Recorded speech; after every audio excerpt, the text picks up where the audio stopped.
জীবনটা অনেক ছোট।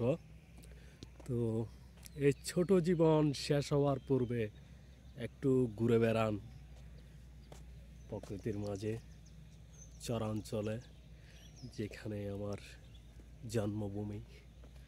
তো এই হলো আমার জন্মভূমি। এখানে আমি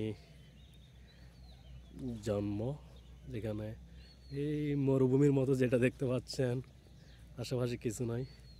এটা একটা সময় সাগরে খেয়ে ফেলছিল, তো আবার চর উঠেছে। তো জনমানবহীন প্রায় অনেক বছর,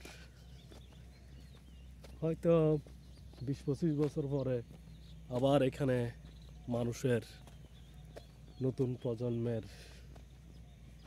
সমাগম ঘটবে। তো হয়তো ততক্ষণ আমরা বুড়ো হয়ে যাব, একটু হয়তো দেখতে আসবো। তো ধন্যবাদ সকলকে।